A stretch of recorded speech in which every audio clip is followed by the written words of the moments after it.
Professor Hoffman is a professor emeritus of cognitive sciences at the University of California in Irvine.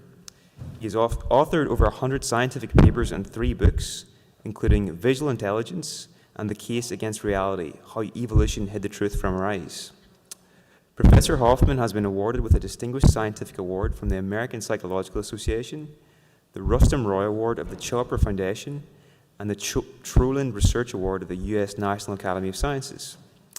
His writing has appeared in Age, New Scientist, LA Review, the LA Review of Books, and Scientific American, and his work has been featured in Wired, Quanta, The Atlantic, and Through the Wormhole with Morgan Freeman.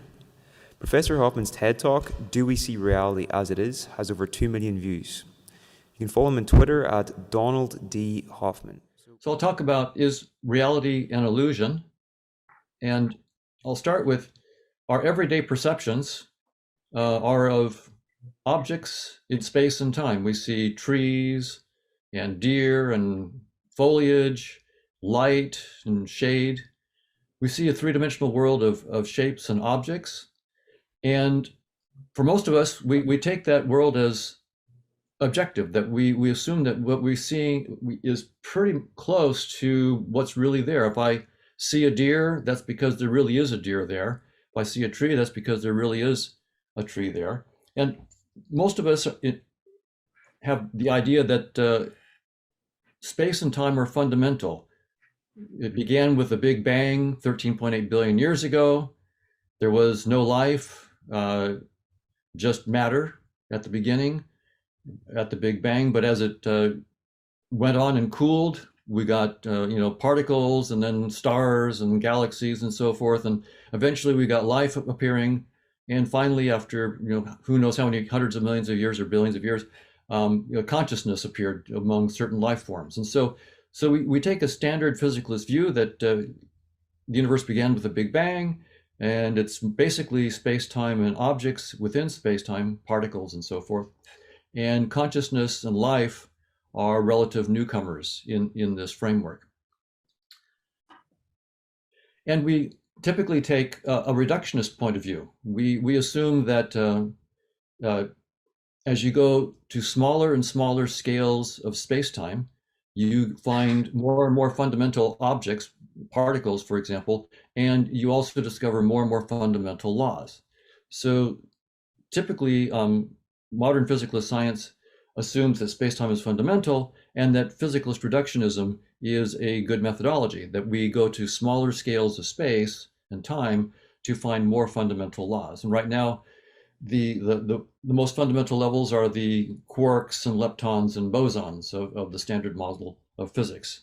Before that, we thought about the periodic table of elements, and before that, we thought about earth, air, fire, and water. So it's been the same kind of idea for millennia, but we have it updated with the current fundamental particles of quarks, leptons, and bosons.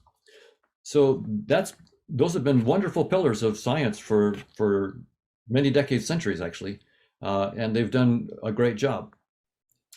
We assume that from these fundamental particles we can build up larger objects such as pyramidal neurons, and with those kinds of objects we can build up even bigger objects like brains.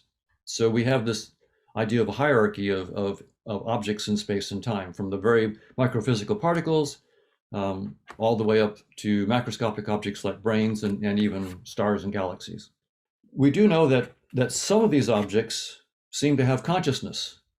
So when we look at our face in the mirror, we know firsthand that what we see in the mirror, which is just skin, hair, and eyes, is hiding something very, very important. It's our conscious experiences, our love of chocolate, our love of poetry, or whatever we might like, our fears, our hopes, our desires, our friendships, all the things that are important to us that we're conscious of are hidden behind a face. But if you look at a person's face, you can get some insight into what they're thinking, what they might be experiencing. You get some insight into their consciousness. So the face gives us a little portal into the consciousness of the person that we're looking at. When we look at an object like a cat, now our image of the cat gives us less insight into the consciousness of the cat. Probably most of us think cats are conscious, and we have some idea about their consciousness, what foods they might like or dislike, but we don't have as much confidence as we do with people. When we get down to a mouse, we're perhaps even less confident. When we get to objects like microbes, we figure they're probably alive, but we might debate whether they're conscious at all. And when we get down to things like particles and rocks, we're pretty convinced that we're dealing with something that is not only not conscious, but is not living at all. And so we have this idea then that space-time is fundamental, physical objects like particles are fundamental, and only if you get certain complicated arrangements of particles do you get life, and only if those living creatures have certain special properties will they have some kind of consciousness. And from this point of view, then it's an interesting idea whether if particles in the brain can create consciousness, maybe other kinds of particles that we build into artificial intelligence may also be conscious if we get the right kind of organization. So somehow the idea is that maybe the organization of the particles, if they have the right functional properties, would lead to consciousness. But we'll also talk about panpsychism, which takes a slightly different view, because Philip just talked about that. So, but the idea in artificial intelligence is that maybe if we get the right kind of architecture, the right program, then we might also boot up consciousness in a physical system. So the idea then in most approaches to understanding consciousness, the assumption, at least for human consciousness and animal consciousness, is that brains are going to be fundamental somehow, or embodied brains. And brains then somehow give rise to our conscious experiences. So the matter in space and time is fundamental. And we'll see with panpsychism, as Philip Goff talked about, the idea is that space and time and particles are fundamental, but the particles themselves have consciousness, are conscious. So we'll talk about that. But in this physicalist framework, we have quotes like this from John Searle at UC Berkeley: "The brain is a machine. It is a conscious machine. So of course, some machines can think and be conscious. Your brain and mine, for example." So the idea is that somehow, once you get a physical system, such as a machine, complicated enough in the right way, then consciousness will emerge. That's a functionalist point of view. And presumably then that would work for artificial intelligences. If we get them working in the right way, maybe patterned after human brains, but maybe patterned just out of deep principles about consciousness, then we could boot up consciousness in an AI. As David Chalmers put it back in 1996, one idea is that implementing the right computation, the right algorithm, suffices for rich conscious experience like our own. So somehow your conscious experiences are really the consequence of a complex interaction of physical systems, circuits in the brain or circuits in a computer. And perhaps you need embodiment. Maybe the brain has to be an embodied brain that's interacting with an environment. But somehow that kind of physical architecture will lead to consciousness from the raw ingredients that are not conscious. And if this is right, the idea is that eventually, once we understand the program in the brain that is running human consciousness, your consciousness has all your hopes, your fears, your desires, your memories, your goals in life. Once we have all that, we can and understand how to decode that. We can download, presumably, your consciousness, your memories into a computer, and you could be immortal as long as the computer is running. So in principle, and many AI think that this may be possible, that we'll be able to reverse engineer the code of the brain that causes consciousness and download your consciousness into a computer and give you some kind of immortality. So the idea then is that your sensory experiences, sometimes they're called qualia, something as bright as all the splashes of color that we see, or the feeling of pain, or the taste of chocolate, all of this qualitative experience that we have really is nothing but uh, complicated programs running in physical systems, or as we'll talk about in the panpsychist idea, that consciousness is fundamental to the particles themselves. And one bit of evidence in favor of this kind of point of view, it comes from hemiachromatopsia. So there are people who have a stroke in, say, the left hemisphere of the brain, in an area called area V4, visual area 4.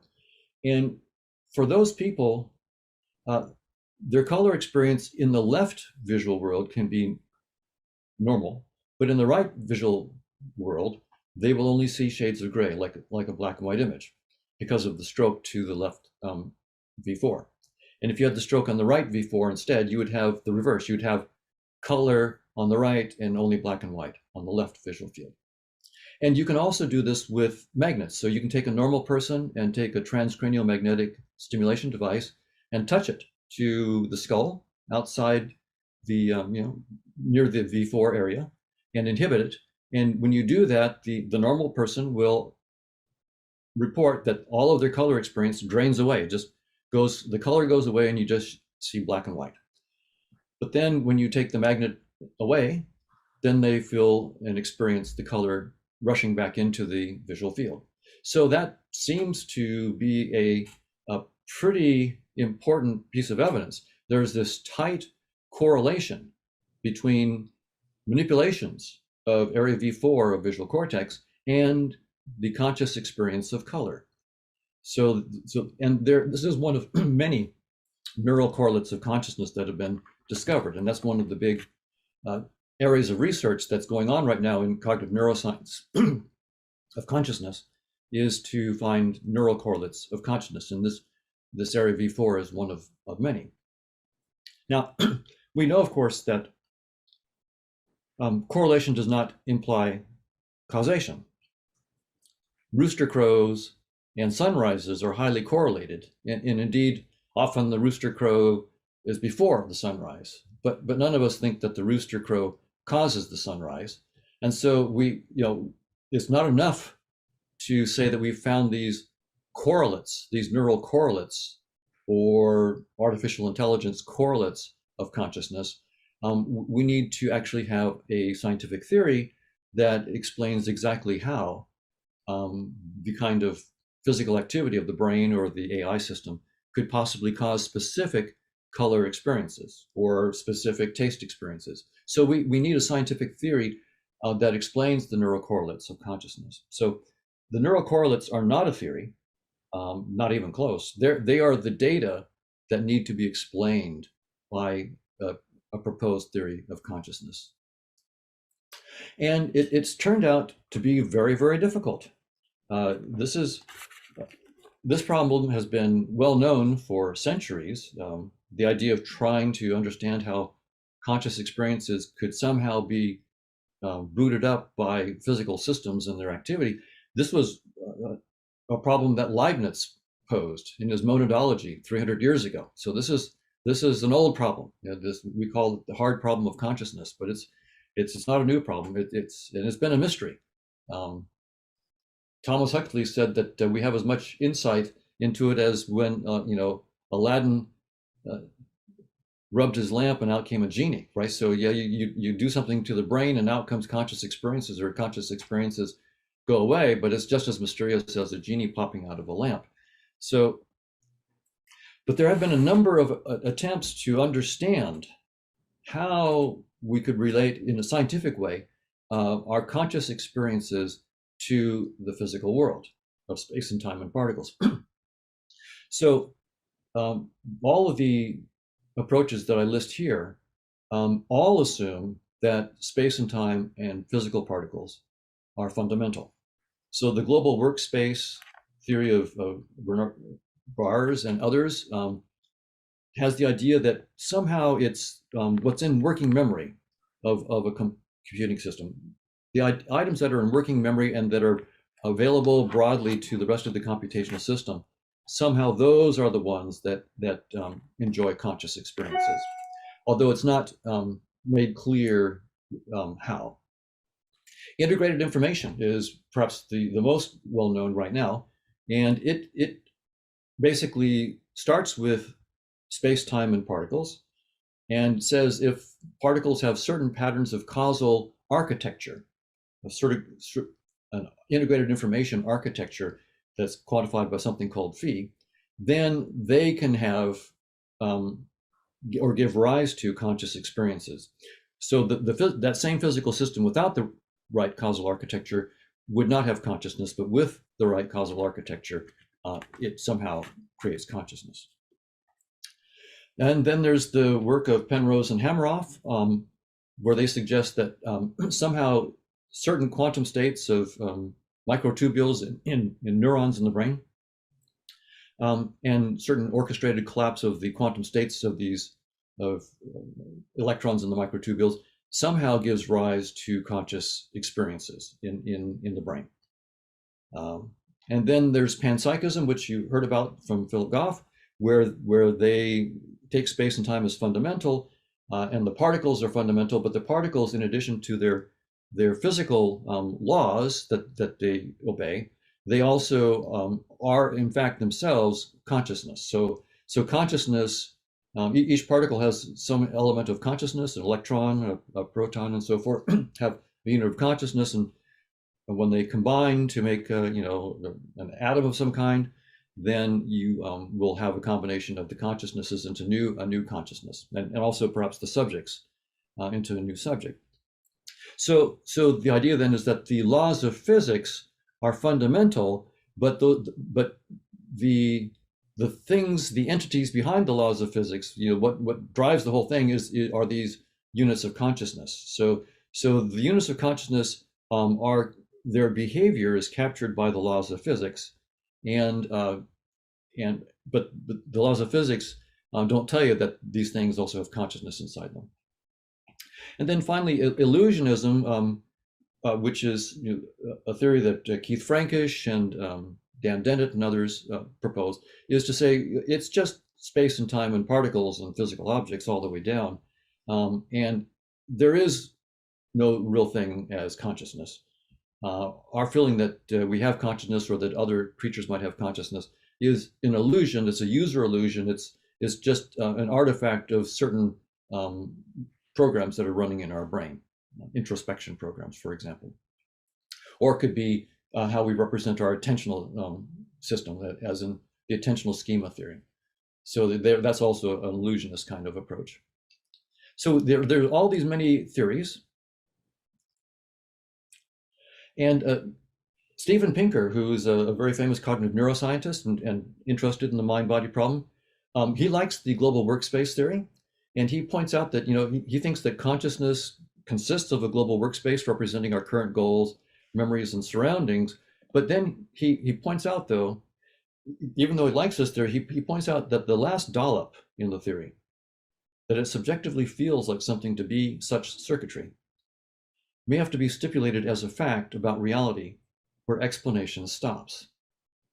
And what Steve Pinker is pointing out here is that the global workspace theory, and this is true of all the other theories, all the other physicalist theories, that are trying to boot up experiences from physical activity, have been unable to give a concrete example, one concrete example, like the taste of chocolate or whatever. So Pinker is pointing out here that it's a great theory, but it doesn't explain how or why it subjectively feels like something to be such circuitry.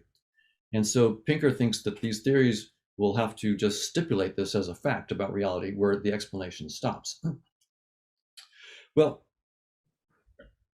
so to be specific, right, what we want from all of these physicalist theories is not just a hand wave about how conscious experiences might somehow arise from orchestrated collapse of microtubules, or somehow arise as integrated information, or the contents of working memory. What we want are specific experiences, like the taste of chocolate. What is the orchestrated collapse of microtubules that must be the quantum states of microtubules that must be the taste of chocolate and could not be, say, the sound of a trumpet? What is the global workspace architecture or contents that must be the taste of potatoes and could not be the taste of a carrot? What is the architecture that integrated information architecture that must be the smell of a rose and could not be the smell of a lemon? Or what is again the architecture of that must be the sound of a saxophone and could not be the sound of a trumpet? What's remarkable is that brilliant scientists have been working on this problem for decades, and there is to date not a single specific conscious experience that can be explained, not one. And that's a remarkable failure, that there is, for all the work that's been done by brilliant research, many of them friends of mine and colleagues, but there's not a single specific conscious experience that can be explained by any of these theories, not even close. And that's why Steve Pinker said we may just have to say that we have to stipulate the conscious experiences. We can't explain them. So why is this? Well, I want to offer an interesting idea about why I think all these brilliant theorists have failed to boot up consciousness from inside space-time. And this comes from something within physics itself. For a long time, physics has been about space and time and what happens in space and time. But recently, physicists have discovered that their own theories of quantum field theory and gravity together entail, and this is a quote, that space-time is doomed. So this is what the physicists are saying. Space-time is doomed. And I'll explain a couple reasons why. So when you, in physics, if you want to measure something smaller and smaller, like say measure a property of an electron, and it's very, very small. Well, to resolve a smaller and smaller object intuitively to see it, you're going to need to use, say, light or some kind of radiation with smaller and smaller wavelengths. You need small wavelengths to resolve small objects. If the wavelength is too coarse, then you can't resolve the thing that you're looking at. So that's fine. We can make light, for example, with smaller and smaller wavelengths. And in principle, we can do this as fine as we want.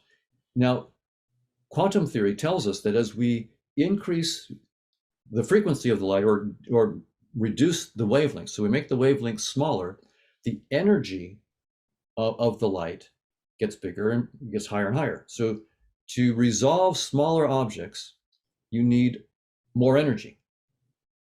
And this is why when physicists smash particles into each other to probe the very, very small parts of space and time, they need really high energies at like the Large Hadron Collider in Geneva. So this seems a little bit counterintuitive, but to see really small, you need lots of energy. Well, so in a world where there's just quantum theory, that's no problem. You could, in principle, just keep increasing the energy and making the wavelength smaller and resolve as far as you want indefinitely. But it turns out that gravity spoils the picnic here, because Einstein's theory of relativity and gravity tell us that energy and mass are the same thing. They're convertible. So as you make more energy into a smaller area of space, you're concentrating more mass in that area. And Einstein's theory of gravity then says that as you put more mass into a small region of space, the space curves. And the more mass you put in there, the more it curves. And at some point, if you raise the energy high enough, you get enough mass that you create a black hole, and you literally destroy the object you're trying to measure, say the electron or the proton, whatever it might be. So space-time, as it turns out, by the time you get down to not very far, it's only 10 to the minus 33 centimeters. By the time you get down to 10 to the minus 33 centimeters or 10 to the minus 43 seconds, space and time cease to have any operational meaning. They're just meaningless in terms of there's nothing operational that makes sense of them. So space and time, or space-time, is doomed at what we call the Planck scale.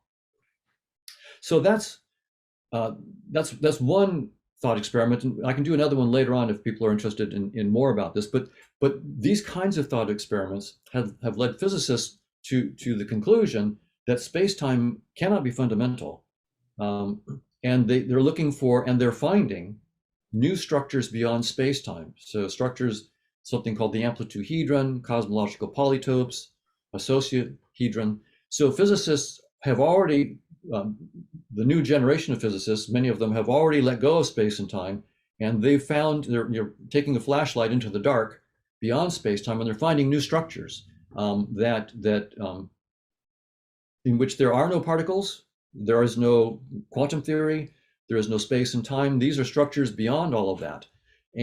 But these structures then project down. You can, as a special case, they can project down to space and time and particles and so forth. So already the hunt is on, and it's succeeding at leaving space-time behind and going beyond it to deeper and more fundamental structures. And so space-time we thought was fundamental, but space-time is doomed. And I would have been impressed if space-time went all the way down to, say, 10 to the minus 33 trillion centimeters. I would say that's a pretty impressive data structure, but it's only 10 to the minus 33 centimeters, not 10 to the minus 33 trillion. So space-time gives up the ghost very, very quickly. It's not a very deep data structure. So the problem is that as you try to measure things smaller and smaller, you don't have to go very small. 10 to the minus 33 centimeters is all you have to go, and you create black holes, and all of a sudden space and time themselves make no sense. So this has led many physicists to say that space-time is doomed. So Ed Witten at the Institute for Advanced Study at Princeton says everyone in string theory is convinced space-time is doomed. Nathan Seiberg, also at Princeton, I'm almost certain that space and time are illusions. These are primitive notions that will be replaced by something more sophisticated. And Nima Arkani Hamed, also at Princeton, says the very notion of space-time is not a fundamental one. Space-time is doomed. There is no such thing as space-time fundamentally in the actual underlying description of the laws of physics. And these guys are not just saying this, they're actually going beyond space-time, and they're finding things. They're finding the amplituhedron and the cosmological polytope. So it's really over for space-time. It's not fundamental. And just like Newton's notion of space and time separately, was the bedrock of science for centuries. But when Einstein came along, it was over for Newton. I mean, if you were interested in a fundamental understanding of physics, Newtonian space and time were not it anymore. It was Einsteinian space-time. Well, now even Einsteinian space-time, we realize, is not fundamental. That Einstein space-time is doomed. And the physicists are finding much deeper structures. And if you want, we can talk a little bit more about the structures that they're finding and what's going on there. So that's one pillar of science. It's quantum field theory. And Einstein's theory of gravity tell us that space-time is doomed. But another pillar of science, evolution by natural selection, says the same thing. It agrees that space and time cannot be fundamental, and that therefore particles in space and time and physical objects in space and time are not fundamental. So we can ask a specific technical question of Darwin's theory of evolution. The question is, does natural selection favor accurate or veridical perceptions? It turns out that Darwin's theory has been made mathematically precise, and we can try to answer this kind of question. And when we just start to look at Darwin's theory, we do get some hints we have in the past of the evolution of illusion. And so Steven Pinker in 2005 has a wonderful paper called "So How Does the Mind Work?" So how does the mind work? And in that paper, he outlines several intuitive reasons why evolution might not favor or shape organisms to perceive accurately or perceive the truth about the world around them. And the first is that to see the truth, it takes time and energy. It's costly to do that. And so sometimes the race is to the swift. It's if it takes you 10 minutes to figure out that something's about to kill you, well, that may not be so good. So you need to be able to do things quickly. So we often in evolution find that we sacrifice truth for speed.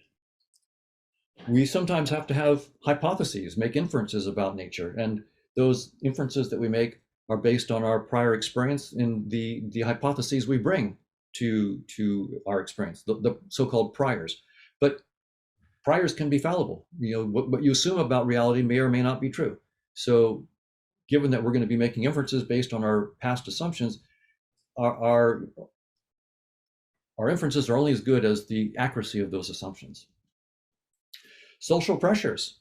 Often we have an in-group and an out-group, and we need to express certain opinions and beliefs to be in a group or out of a group. So there are social pressures that shape us, not necessarily to believe the truth, but to believe whatever is convenient for social convenience. Intellectual virtuosity. You know, this is particularly true among academics, that you may offer ideas or claim to have ideas simply because they're exotic and make you look smart, whether or not they're truthful. And finally, it turns out that for humans, for example, we're a cooperative species. And if everybody cooperates, that works. If we're hunter-gatherers and we go out and hunt and gather, and if Tom doesn't get something today, but Bill does, and Bill shares with Tom tomorrow, then Tom will share with Bill if he gets something. So everybody goes out there and does their best to hunt and gather, and then shares, and we cooperate, then it's good for the species. But it turns out when you do the analysis that if Tom decides, look, everybody else is hunting and gathering, I'm just going to go sit down by the river and take it easy. I'll just hide there and not risk life and limb, and just come back and say I couldn't find anything, and could I have some of yours? So those are people who are not cooperating. They're defecting. They're deceiving. And it turns out when you do the analysis using evolutionary game theory, if there's just one deceiver and everybody else is a cooperator, being a deceiver is a wonderfully fit strategy, because you're not risking life and limb and you're still getting fed, whereas everybody else is risking life and limb. But if everybody is a deceiver and no one's hunting and gathering, then the whole thing collapses, right? Because no one's bringing home any food. So you have the idea, though, that there's going to be some selection pressures for people to deceive, and then it turns out that you can show that there'll be selection pressures for the cooperators to detect the deceivers, to figure out who's lying to them, and to figure out the liars, and then to punish them. So you start getting our moral emotions and so forth, wanting to punish people and so forth, as part of this reinforcement of trying to get people to cooperate instead of deceiving. But it turns out you get an evolutionary arms race. As the cooperators get good at finding the deceivers can get better and better at deceiving. And so you get this race where you get better detection, better deception. And Robert Trivers, a famous evolutionary theorist, pointed out that the best deceiver is someone who has evolved to the point where they don't even know that they're lying. They're self-deceived. They think that they're telling the truth. And in that way, they don't betray with blushing skin or shifting eyes or whatever body language that they're lying. So Trivers argues that we have selection pressures to be not only lying to others, but even lying to ourselves. So we've been shaped by natural selection, not even to know our own motives. So there's these kinds of notions of illusion that have been out there for quite a while in evolutionary theory. And without going into the mathematics, I'll just say that evolution by natural selection is a mathematically precise theory, and we have the replicator equation, which is here, which you can use now to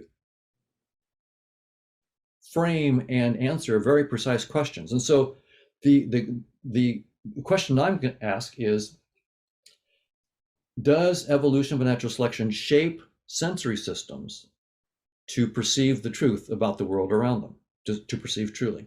And the key notion that I want to talk about is the notion of fitness in evolutionary theory, because that's the key idea that is in that equation. So if I have a T-bone steak and ask, what is the fitness payoff that steak offers, say, to various organisms? Say, a hungry lion. Well, if it is a hungry lion, then that T-bone steak would offer a lot of fitness payoffs for the lion. If the lion is not hungry, but it's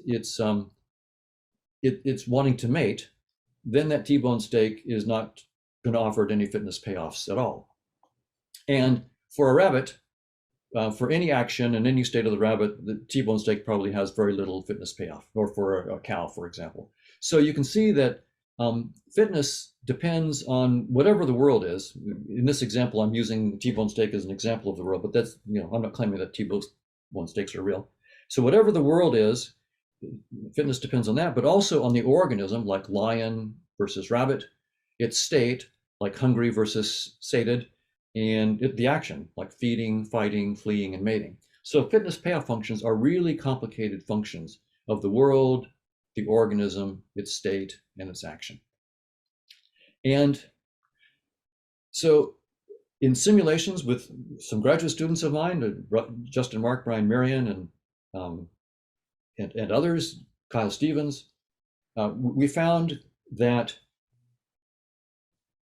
organisms that we allowed to see the truth in the simulations could not outcompete organisms of equal complexity that didn't see the truth and were just tuned to the fitness payoffs.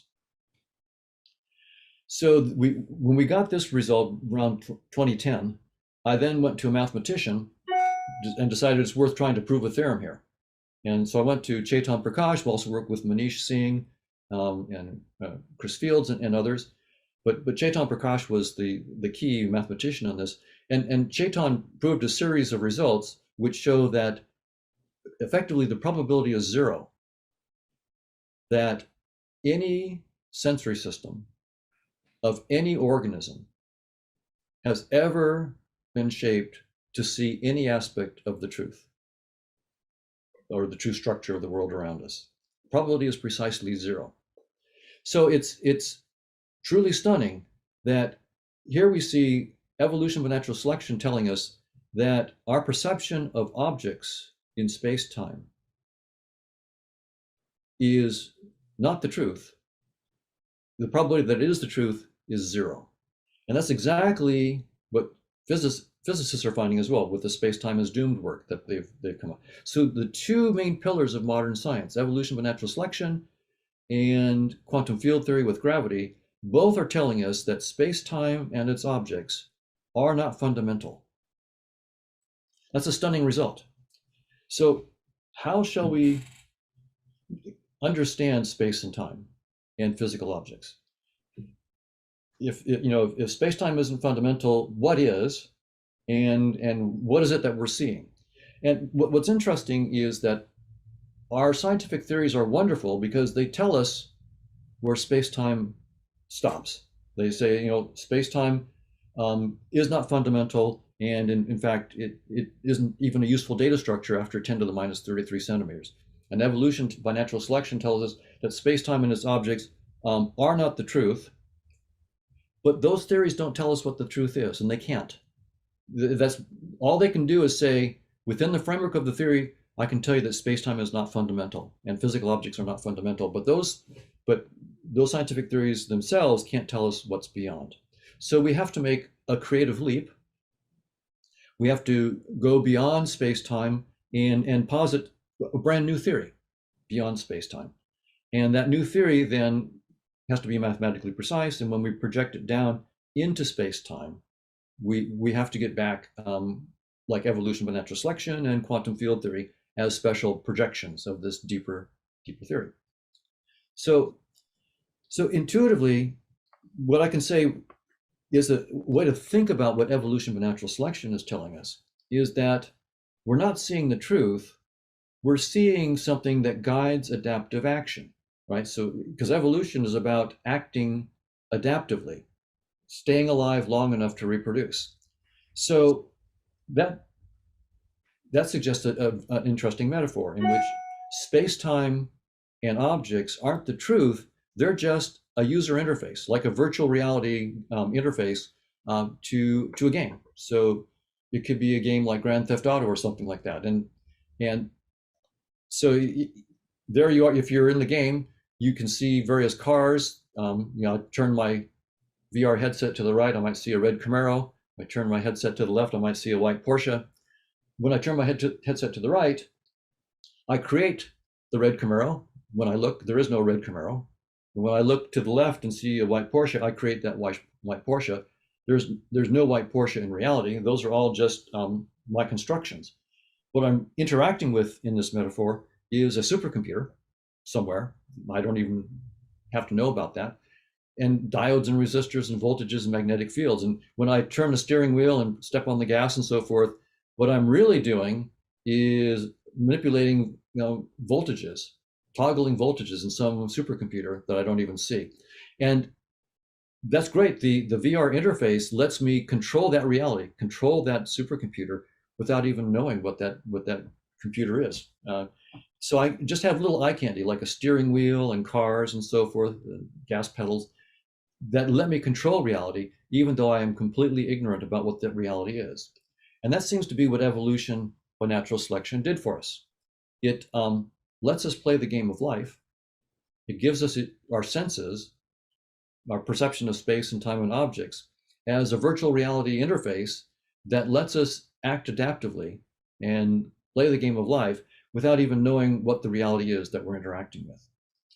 We don't need to know the truth to win the game. In fact, if you had to know the truth to play this game and you were in the supercomputer and toggling voltages as fast as you could to try to drive a car, you would lose to someone who actually was just using a virtual reality headset and knew nothing about the truth. So actually knowing the truth gets in the way of playing the game. So that's why evolution apparently has shaped us not to see the truth. It just gave us a simplified virtual reality headset. Or you can think about what evolution has done as like a desktop interface on your computer. So if you're writing a book or writing an email or paper or something like that, and the icon for your paper is blue and rectangular and in the lower right corner of your screen, does that mean that your paper itself or your book is in the lower right hand corner of your computer and that is blue and rectangular? Not at all. I mean, anybody who thought that misunderstands the whole point of the desktop interface. It's not there to show you the truth of the computer, which is, again, the diodes and resistors and voltages. The interface is there to hide the truth and give you simple eye candy, like blue icons that let you control all the diodes and resistors without having to know anything about them. And if you had to toggle voltages to send an email, your friends would never hear from you. So you don't want to see the truth. You want something to hide the truth, but lets you manipulate the truth, even though you're arbitrarily ignorant about the truth. So that seems to be what evolution has done for us. So space and time and objects are not the truth. They're just a really dumbed down user interface that gets us through the day. So you could think about it this way. The view of objects that I've been talking about is like this so-called Necker cube. When you look at this, you probably see a cube in 3 dimensions popping out of the screen. And sometimes you'll see that face is in front. Other times you might see that face in front. When you're not looking at the screen, which face is in front? Is it that face or that face? Well, the question seems pretty silly. There's neither cube is there when you don't look. It's just a flat screen. So the cube only exists when you look. You create the cube when you look. The screen is flat, so any 3D that you're seeing is your construction. And you have 2 different constructions you make, and you flip back and forth between them. You'll see one cube, and then it'll flip, and you'll see the other cube. But you are creating the 3-dimensional cube, and also, if you notice, the cube has a volume inside of it. You're actually creating space. You're actually creating a visual perception of 3D space. And so the object that you're perceiving, the 3D object, does not exist when you don't look. You create it in the act of observation. And that's effectively what evolution of natural selection is telling us, that all objects are the same way. You create them when you look, and you delete them when you look away. Now, an obvious objection to this is, and there are a number of objections, and I'm sure we'll get more in the Q&A, but one objection that's obvious is, well, look, if you think that icon, that train coming down the track at 200 miles an hour is just an icon on your desktop, why don't you step in front of it? And after you're dead and your silly theory with you, you will know that the train was real and it really can kill. And that's a fallacious argument. I wouldn't step in front of the train for the same reason.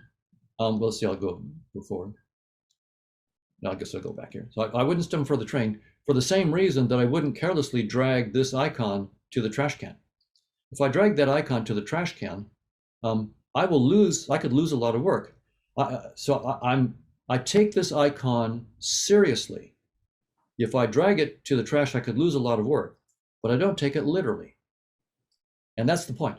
We must take our physical object experiences seriously. Evolution says that they were shaped to keep us alive. If you don't take them seriously, you won't survive. So if you see a snake, don't pick it up. If you see a cliff, don't step off. You must take your perceptions seriously, but that does not entitle you to take them literally. So that's just a simple error that we make, but with a psychologically compelling argument that because I must take my perceptions seriously, therefore that means I must take them literally. Another argument is, look, that train, everybody would agree that they see a train. And since we all see the train, clearly it must be that the train really exists, right? Tom, Joe, Mary, Samantha, they all agree that I see a train with some blue on it and white on it and red on it. Since we all agree, clearly we're all seeing the truth. But, and we're not making it up. But again, we all see a cube, but there is no cube. We're all hallucinating the cube when we look at the screen. So the fact that we agree does not mean that we see the truth. It just means that we are using the same kind of user interface, but we don't see the truth. So then the question becomes, well, how shall we begin to understand consciousness and its relationship to the physical world? And what becomes clear is that the physicalist framework is false from the very start. Space and time are doomed. Space-time is doomed. And also reductionism is doomed. And physicists are very, very clear about this. Nima Arkani Hamed, the physicist, has pointed out very, very clearly that the doom of space-time also means the doom of reductionism. Going to smaller and smaller scales of space will not give us inevitably deeper and more fundamental laws of nature. At some point, space and time just give up, and science has to continue to get deeper theories, but not in a reductionist physicalist framework. So reductionism is dead. And this also poses a real serious problem.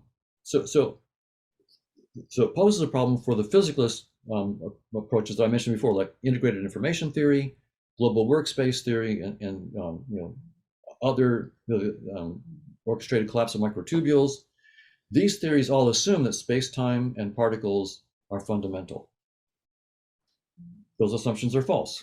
So therefore, those physicalist theories just have no chance. No, the researchers who are working on those theories are brilliant, but when you have false assumptions, you just can't succeed. If we were starting with earth, air, fire, and water, good luck.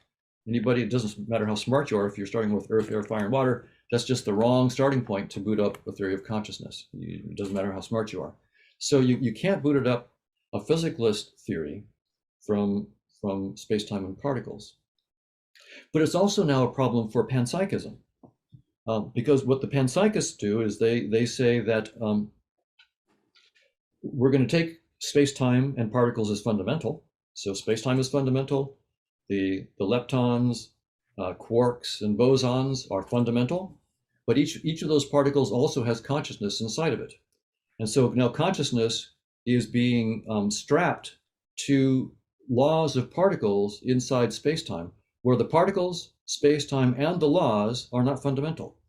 And so we're tying consciousness to entities which our best science are telling us is not fundamental. We might as well be tying consciousness to earth, air, fire, and water. We also know that those are not fundamental. So that's why I think that panpsychism has a serious problem here. Taking it would have been fine 20 or 30 years ago, but now that physicists have discovered that space-time is doomed and that the laws of particle behavior are not the fundamental laws, then panpsychism shouldn't tie itself to laws that we know are not fundamental. So how should we proceed then? What's left? Well, the direction that my colleagues and I are looking at is to say, let's start with consciousness and let's try to boot up space-time and particles and eventually things like brains. So instead of starting with space-time and physical objects and trying to boot up consciousness, we know that our best scientific theories tell us you can't do that because space-time is not fundamental. So let's go the other way. Let's get a theory of consciousness not strapped to the laws of physics as panpsychism does. So panpsychism straps primitive consciousnesses to obey the laws of physics. Well, we know that those laws of physics are not fundamental. So there's no reason to strap our theory of consciousness to those laws of physics. Instead, what we want is to have a deeper theory of consciousness, completely transcending space and time, that completely beyond the laws of physics. And this deeper theory then must give rise to space and time. It has to actually show how space-time arises and how the laws of physics arise as a special projection of a much richer theory. So the idea will be that the dynamics of consciousness could be extremely rich, much richer than the structure of space-time and the laws of quantum field theory and so forth inside space-time. So if we tried to just, as panpsychism does, try to just attach consciousness to the little particles in space-time, we would be hamstringing ourselves. We would only be looking at a projection of a much richer dynamics of consciousness that's possible. So that's the direction that we're pursuing here. We start with a mathematical model of consciousness on its own terms, not as having arisen from some physical system. And then we show how physical systems arise from consciousness and its dynamics. That's the goal. And if I have another set of slides, if there's time and there's interest, I can go into the mathematics. So right now, I'll just talk at high level about the idea of consciousness that we're working on. But if people are interested, I have slides prepared. I can just go to another little presentation and show you the mathematics. But here I'll just say the intuition. We have a notion of a conscious agent, and intuitively a conscious agent has just two basic properties. It has experiences, like the experience of a headache or the color green or something like that.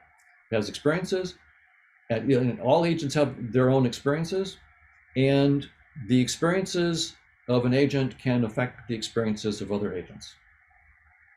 That's the only assumptions.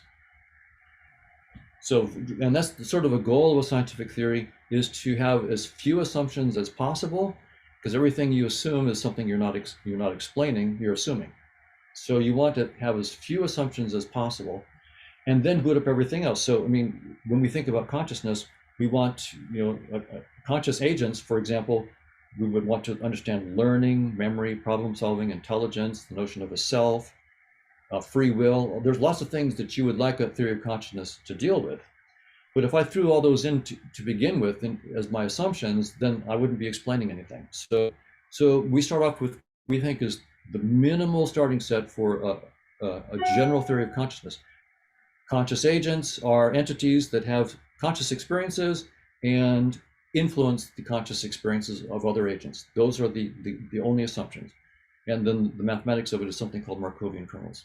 We can talk about that if you want.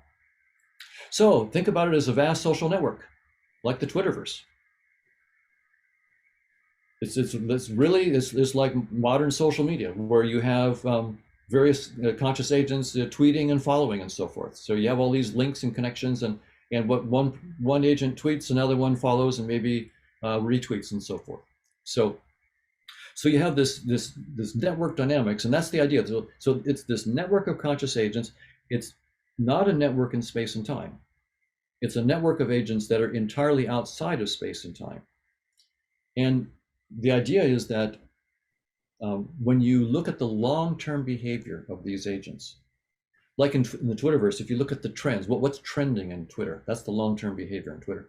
When you look at the long-term behavior, it turns out that the long-term behavior of the conscious agents plugs into the structures that the physicists are finding beyond space-time, like the amplituhedron. So the physicists have been starting with space-time and looking for structures behind space-time. They found things like the amplituhedron.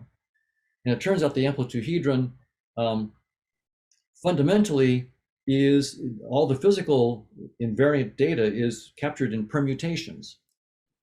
So behind space-time, or it's the amplituhedron, at the foundation of the amplituhedron is permutations. And it turns out, now we go the other way. We start with these networks of conscious agents.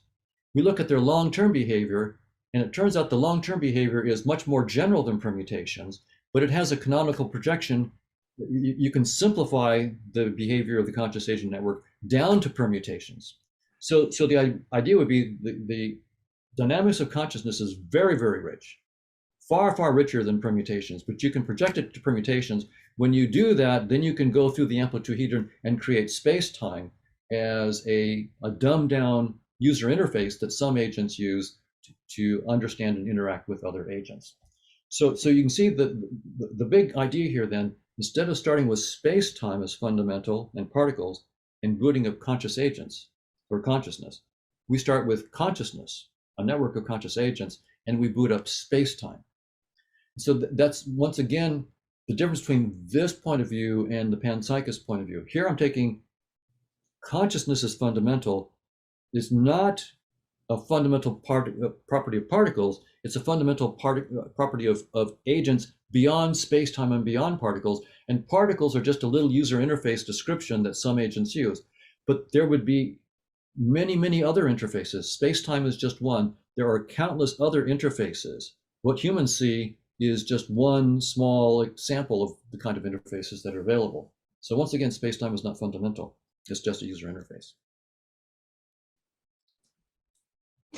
So the idea then is that we start with a network of conscious agents, and from that network, we boot up the virtual reality interface that we call space-time and physical objects.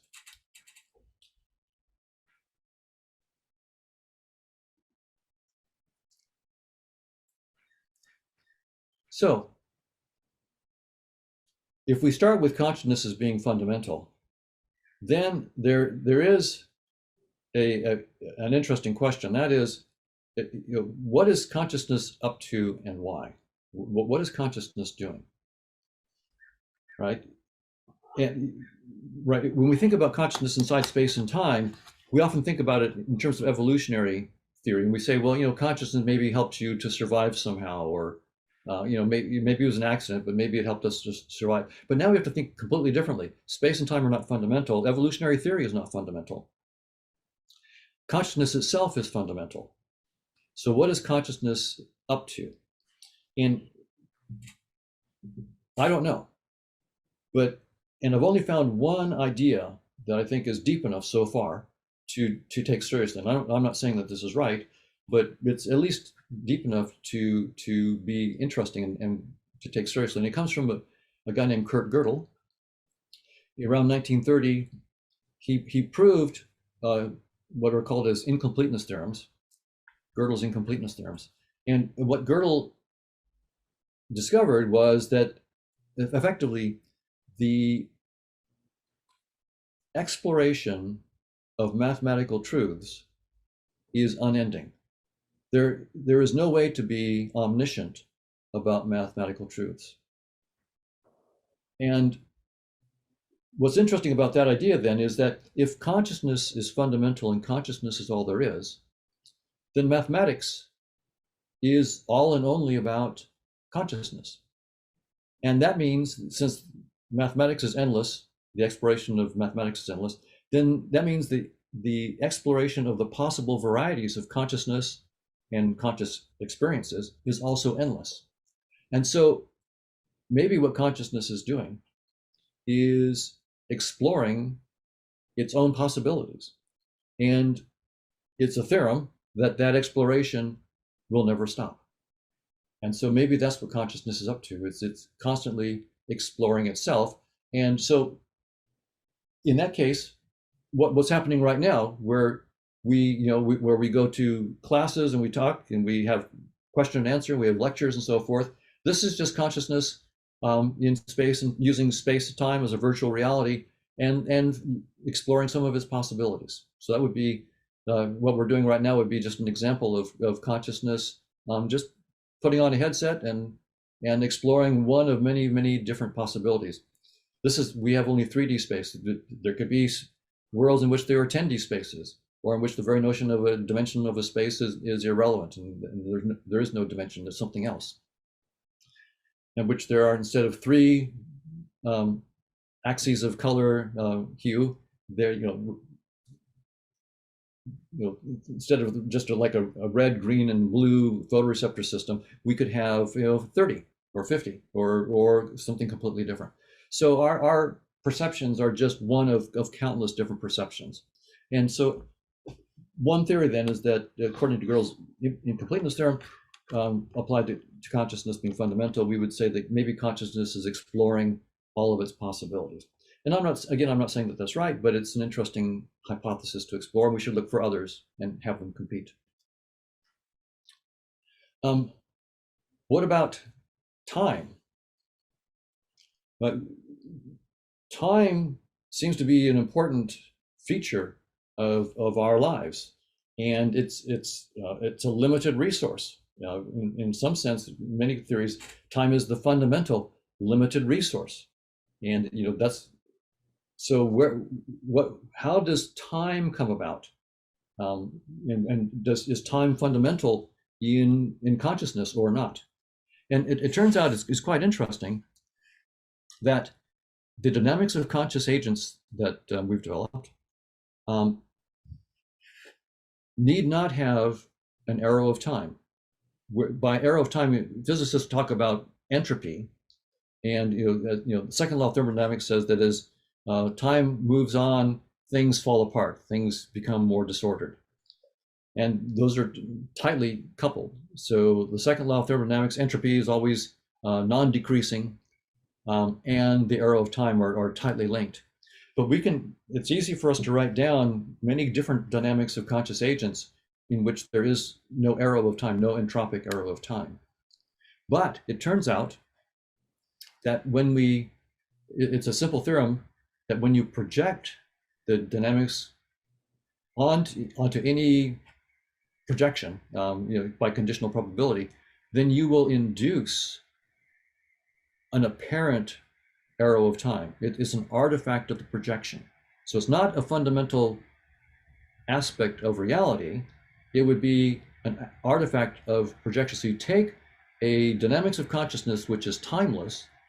So consciousness itself could have a timeless dynamics, no entropic time, but any view of it, looking at it from any particular view, necessarily, it's a theorem, it necessarily creates the illusion of an arrow of time. And so that leads to a very interesting possibility that maybe the realm of conscious agents, maybe it's a realm in which there's cooperation, there's no competition, and there's no limited resources. But when you look at that realm by projection, as an artifact of that projection, you get limited resources, and therefore you get competition, and you get evolution of a natural selection. And that whole process is not fundamental, it's an artifact of the projection. Just like space-time and particles and the laws of physics are not fundamental, they just arise because they're properties of a projection. So this is the kind of direction we will have to go, because if we take consciousness as fundamental, we have to show how we can boot up space and time, and how we could boot up evolution by natural selection as projections of the dynamics of consciousness. That's what we have to do as scientists. So there's a lot of work ahead, but it's really promising that it's a theorem that at least for the time part, it's a theorem that a timeless dynamics of conscious agents will necessarily project, when you have more coding dynamics, it necessarily projects to a something that looks like it has an arrow of time, an entropic arrow of time, as an artifact. So, from that point of view,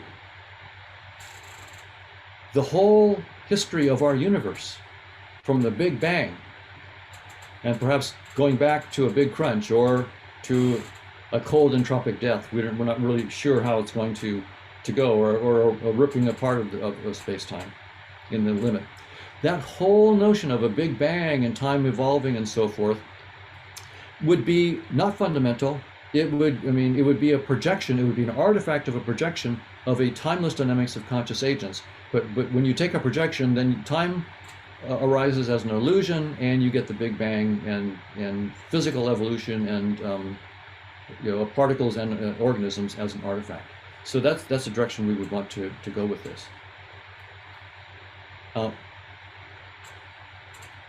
So now, getting back to, see how I'm doing in time. Oh, I'm a little over. Should I quit pretty quick? I'll go ahead and just wrap it up here. So when you see your face in the mirror, you know firsthand that what you see is just skin, hair, and eyes, but that behind that is the realm of your conscious experiences. Your face is just a portal. Behind your face is the realm of all of your conscious experiences. With the cat, the portal is dimmer. With the mouse, it's dimmer still. With microbes, the portal into consciousness is very, very dim. And with rocks, our interface gives up. But that's no surprise. The whole point of an interface is to simplify things and hide most of the truth. So it's no surprise. What this means is the distinction that we make between living and non-living is not fundamental. It's an artifact of the limits of our interface. Similarly, the distinction we make between conscious and unconscious is not fundamental.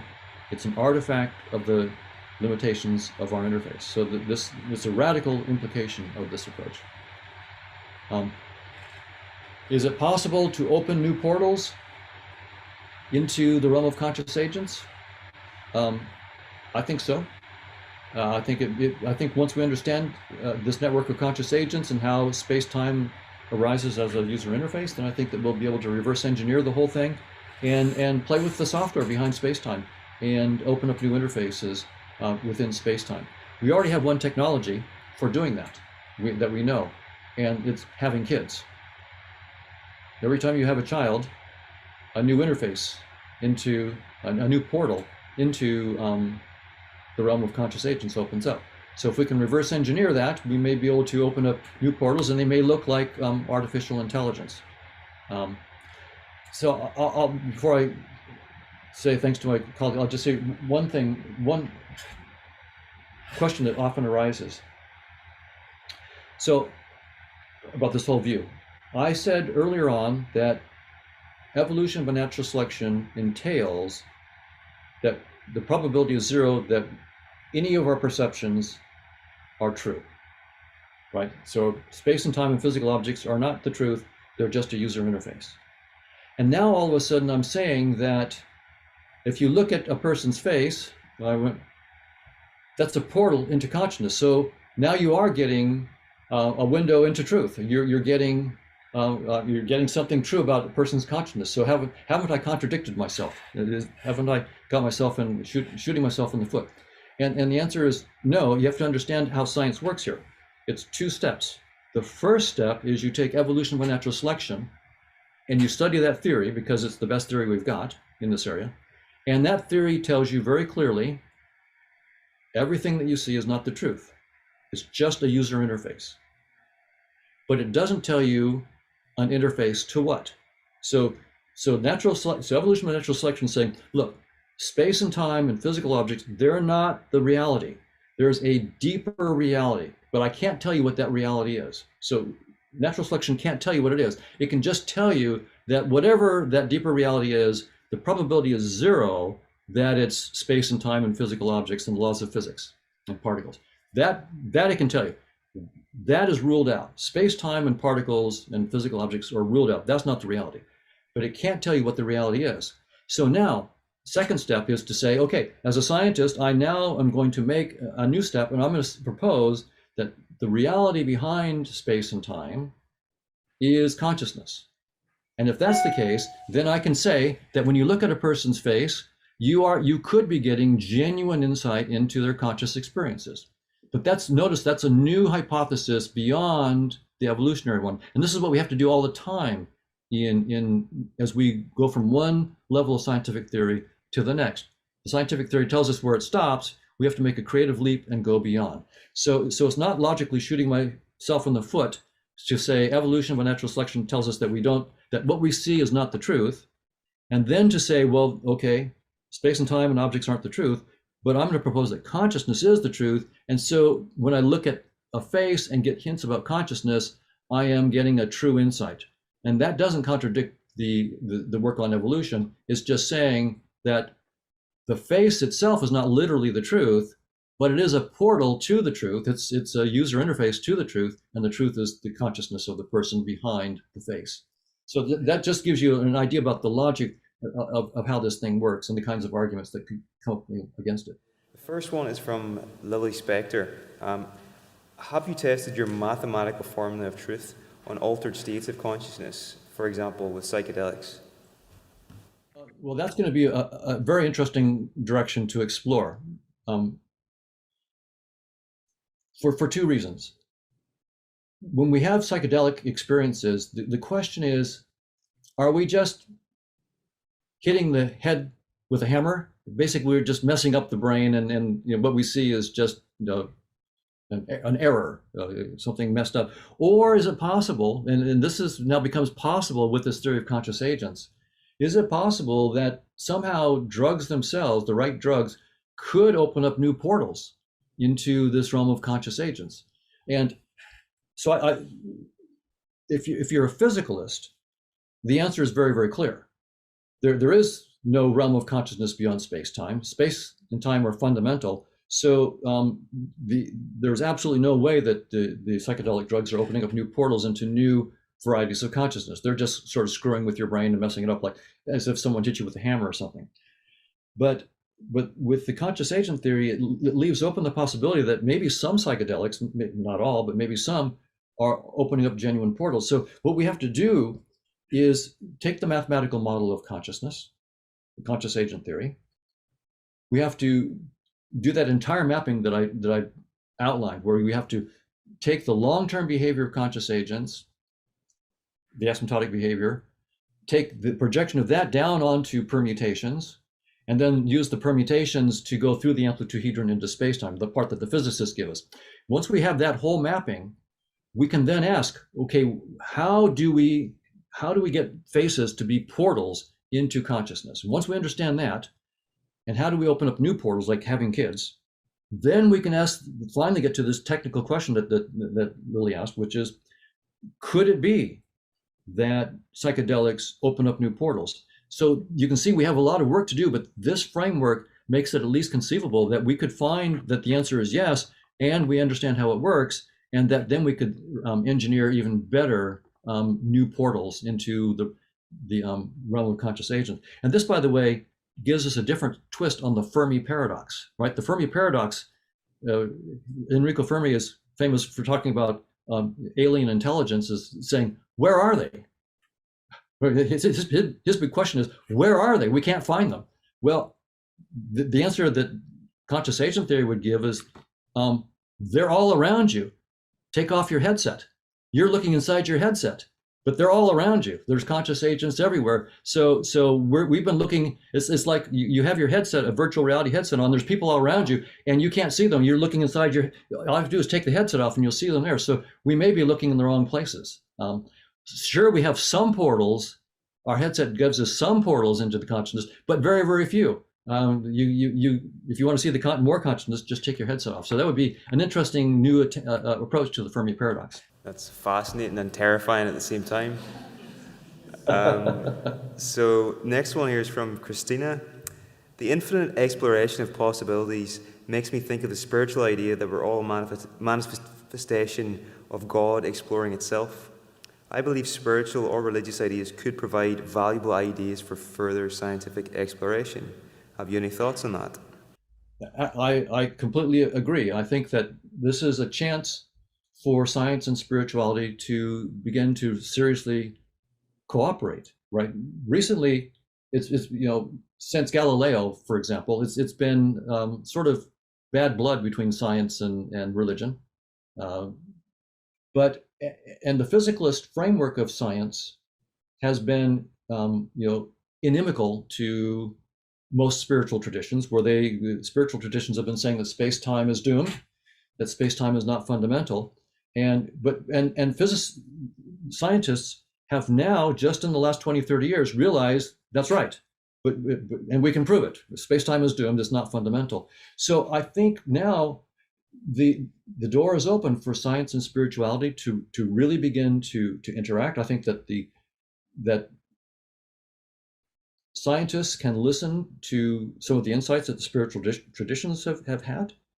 And I'm not saying that we should take everything at face value. Of course, we, just like we do with our scientific theories, we come at it with care. We're careful. We test everything, and we try to find out what ideas are reasonable and work out, and which ideas are less fruitful. So I'm not saying just accept everything that the spiritual traditions say, but I would say have a very fruitful and respectful dialogue. And some scientists can do something for the spiritual traditions, which is spiritual traditions talk a lot about pointers. What like the Tao Te Ching, the Tao that can be spoken is not the true Tao. And so they only talk about pointers, and the Buddhists say the finger pointing to the moon is not the moon, it's just a finger pointing to the moon. And so the point is that all the oral traditions and the writings of the spiritual traditions are not to be taken as the truth, but pointers to the truth. Well, science can help us evolve the pointers and get better and better pointers. So, for example, the pointer that the Tao that can be spoken is not the true Tao. Well, we now have Gödel's incompleteness theorem. That's what the Tao Te Ching is starting with, is Gödel's incompleteness theorem. But we now have a proof of that. And the intuition of the spiritual tradition that space-time isn't fundamental, we now have a theorem. Space-time is doomed. So you can see that as we start to move in this direction, science and spirituality can go back and forth. And one really good thing that science brings to the table here is humans tend to be dogmatic, scientists included. We're dogmatic just like everybody else. But science as a social institution pits scientists against each other. And as a social institution, science is not dogmatic. As we see, science could think that for hundreds of years that space and time, or space-time, is fundamental, and then wake up and say, oh, wow, space-time is doomed. That's anti-dogmatism right there. Centuries of dogma are being overturned as we speak. So that's what we really need as we pursue the spiritual realm, because we haven't had the precise tools in the spiritual realm. We've had, of course, meditation and first-person experience, which is really important, but we've not had the benefit of the formal mathematics. And by the way, it's not that the mathematics could ever be the whole truth. I agree with the Tao Te Ching. The Tao that can be spoken is not the true Tao. And Gödel tells us the same thing. But what's really interesting is, for some reason, consciousness does play with forms. It does explore. Even though consciousness itself will always transcend space and time and what it can do in space time, or anything. But somehow it's very important for consciousness. Maybe what consciousness has to do is put on a virtual reality headset, plunge itself into a new virtual environment, explore that, lose itself completely, lose its identity. Doesn't even know that it's consciousness. It thinks it's a little tiny creature inside this vast, 93 billion light years across space-time, and it slowly wakes up over a lifetime, or maybe not. Maybe it dies at age 70 and never woke up. But what it's doing is immersing itself very seriously, learning what it can, and then death is taking the headset off and moving to the next game. And so you can see there's a lot of possibility between science and spirituality going forward. And again, it needs to be respect from both sides. but both sides will have to give up a lot that they hold very dear. That's how things work. Giving up space-time is a real painful one for the scientists, but they're having to give it up. We will have to give up our pet ideas in many cases, or find that are new ideas that are far more deep and insightful than the ones that we thought were the final word. Okay, I love that viewpoint. I think it's a really interesting perspective. And if that is the case, if that's what's happening with consciousness, it sort of places responsibility on the individual to make it an interesting and worthwhile experience as well, I suppose. Is anybody from here want to come forward? Yeah, please do.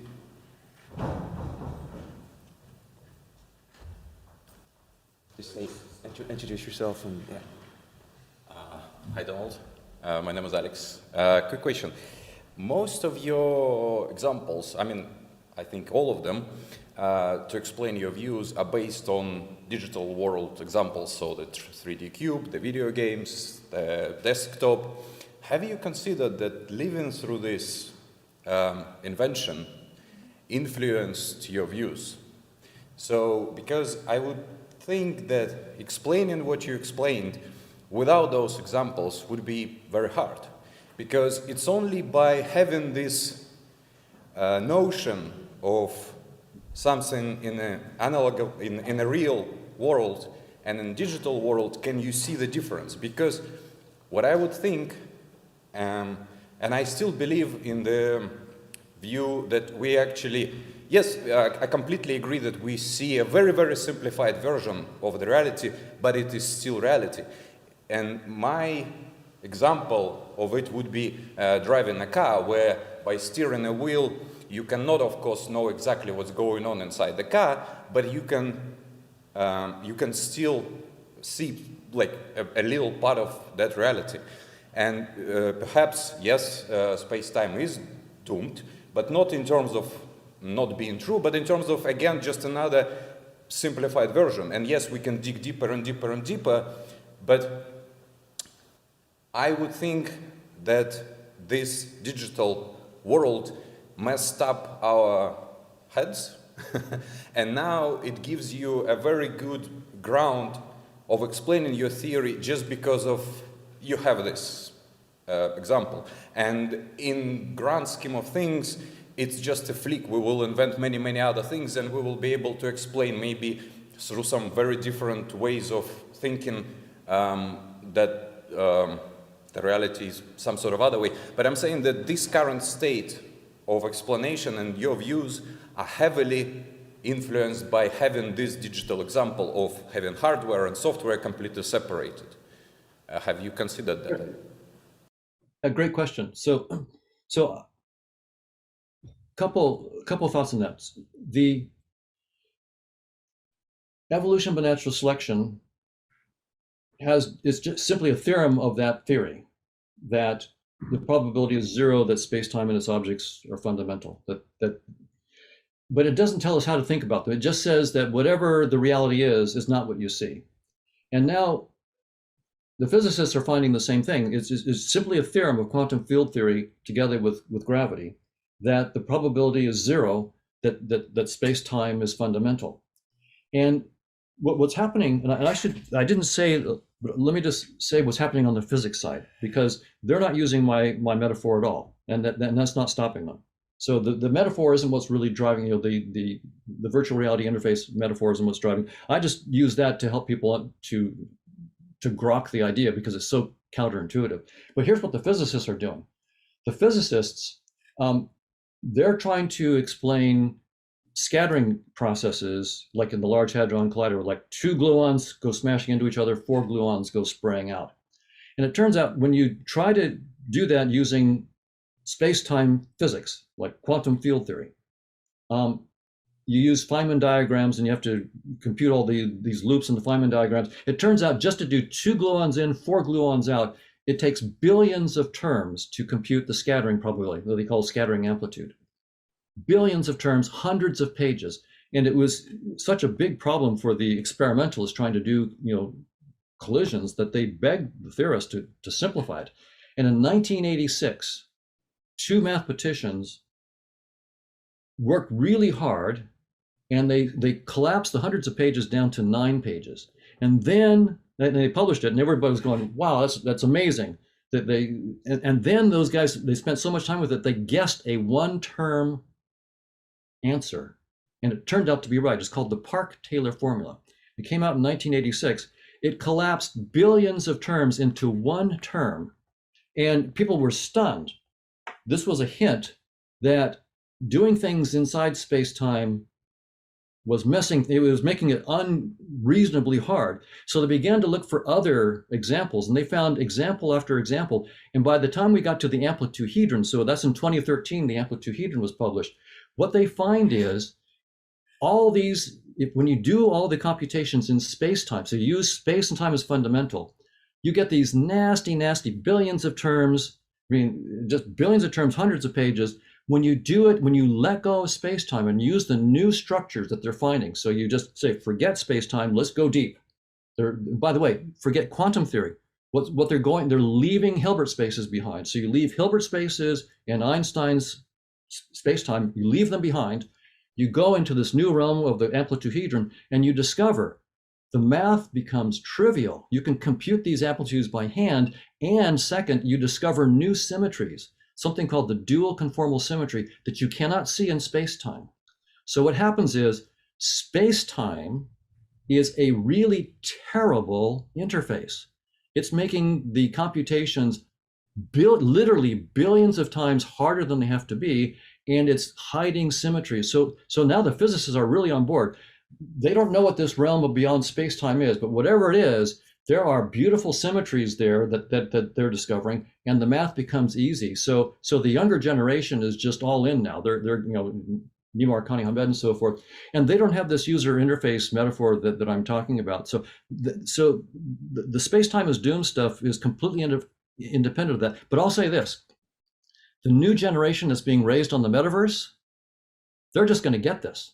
Right? They spend a few hours in the metaverse on a daily basis. They take their headset off. It's going to be a no-brainer that I'm not seeing the truth. It'll just be obvious to them that it's very, very likely that what they're seeing in space and time is just another headset. And they'll be the ones that can then really take the physics, that amplitude and so forth, to the next level, because they won't have any hangups about letting go of space-time. They'll be done with space-time. So the metaverse and virtual reality is a good metaphor for us. I think it'll eventually be a help. But it's definitely not what's motivating the physicists. They're letting go of space-time for their own reasons. Thank you for the talk. I think a lot of interesting points. I think we all agree that we don't see reality as it is. That would be highly inefficient. Some video on that one. I wanted to ask on one point in particular that you brought up a number of times, being the incompleteness theorem. Now, my understanding of this, if I remember my uni education correctly, is that it states you can either have contradictions in the system, or there will be theorems that are true but unprovable within a system complex enough. What I'm trying to understand is the implications on physics or philosophy, or however you want to frame that, from those statements. Right. So most, you can't prove that the consistency of the mathematics, and Gödel shows that. You can have, it's either consistent and incomplete, or it can be complete but inconsistent, I guess. And no one really goes for the inconsistency, because if it's inconsistent, then the whole thing unravels. So everybody interprets pretty much that what Gödel is telling us is that that any finite axiomatization of mathematics will always be incomplete. And therefore, what that means, by the way, for science, since our scientific theories in general are mathematically precise and have at least the power of arithmetic, Gödel's incompleteness theorem applies to our scientific theories. Every scientific theory leaves out infinitely many possibilities of truths that are things that are true given the axioms, but cannot be proven by the set of axioms themselves. So what that means is that there can be no theory of everything in science. There is no theory of everything. There can only be a theory of everything except my assumptions. The assumptions of a scientific theory are the miracles of that theory. And of course, you can then say, well, I'll give you a new theory that explains those assumptions.